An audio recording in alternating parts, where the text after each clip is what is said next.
fellow marketers, Professor Walters here, and today we're here in Paris at Sacré-Cœur, and today I want to give you a quick kind of comparison between organic traffic and paid traffic, so you know kind of the basic differences. So if someone asks, you know what to think about. If we start looking at different features that are out there and how we can really compare organic versus paid, I think cost becomes a very important thing, because with organic traffic, you're not paying for anything. It is free per click. People are clicking on it because they choose to click on it. You've developed a really good social media campaign.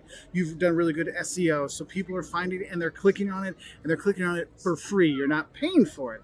And that's where the big difference is between organic traffic and paid traffic. So when it comes to the cost, paid traffic, you're paying for all of those clicks. You're paying for those sales. You're paying for people to see you. You're paying for those impressions. You're paying for it. So that's hence why the organic versus paid is just where the money's coming from. There's no money being paid for the organic. It's the paid one. Obviously, the name, you have that. And the thing is, when we start looking at the differences between them, you start to understand why people really work on different ones. Like, if you look at the time to get results, like I will tell you, if you ask any YouTuber, you ask any Instagram, any TikToker, they'll tell you it took time, maybe years for them to get traffic, to get enough people, to get a following.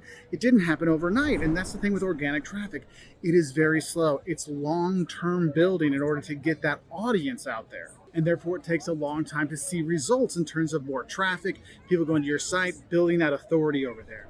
Now, on the other side, if you have the paid one, that is very fast. The results are very fast. Like, once you pay, your ad starts showing up. So right away, it's getting in front of people's eyeballs. So in that aspect, if you need something to be out there right away, then you need to pay for it. Otherwise, people won't see it.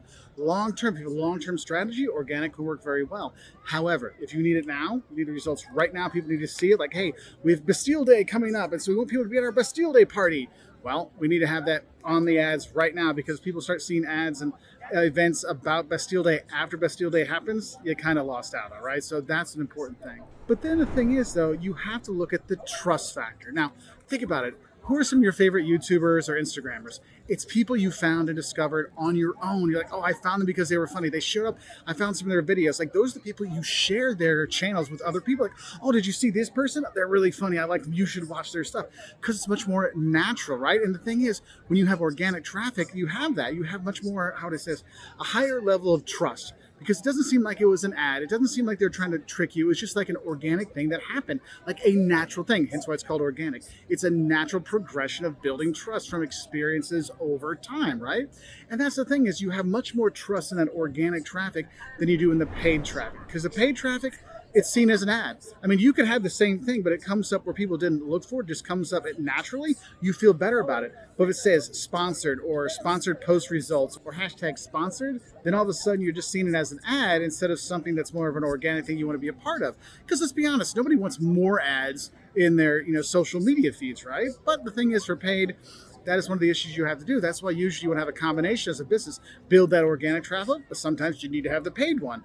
And that's one of those things you have to think about. Now, if we look at the sustainability side of it, like what's better for the longer term, what's going to keep working for you, organic wins hands down. Because organic is long lasting, because you develop that relationship, right? So we have a relationship. It's like friendship. The longer you've been together, the longer you've been friends, the tighter you are. It's harder to break those bonds. Whereas if you look at paid stops. Like, your sustainability, your reach stops once your paying stops, right? So you have to make sure you get all the things you need while you're paying for it, because once the money stops, then the Instagrams and the Facebook and the Google ads will stop showing it, and therefore your reach dies. So it's not very sustainable. It's very much, hey, we've got to have it and have a very good plan for it.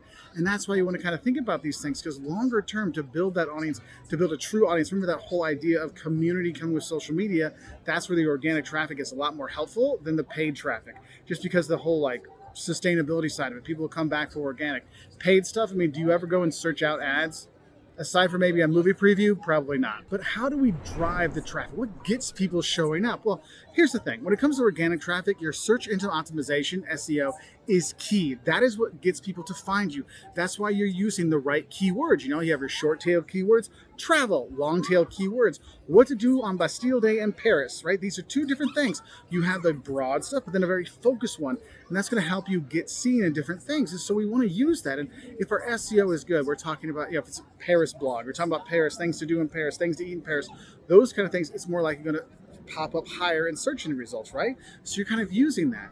Whereas when you do the paid ads, when it comes to what drives it, it's just literally the money. Because like if you go on YouTube, you go on Facebook, you go on, Google with their AdWords and stuff like that, they'll literally tell you, you give us X amount of money, it'll be seen Y amount of times. Like it is literally down to it. They can tell you exactly how much is going to be shown. And therefore you kind of realize it's like, wait, it's just driven by me paying for it.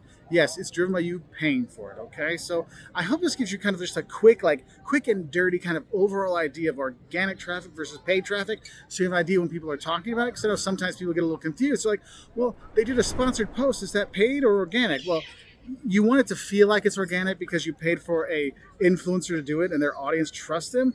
But it actually is a paid post because you're paying for it to happen. Because let's be honest, if you pay an influencer to do something, they'll talk about it until that paycheck clears and you're not paying them anymore. And then they're not talking about your stuff. Anyway, I wish you all the best. I'll say bye from here in Paris.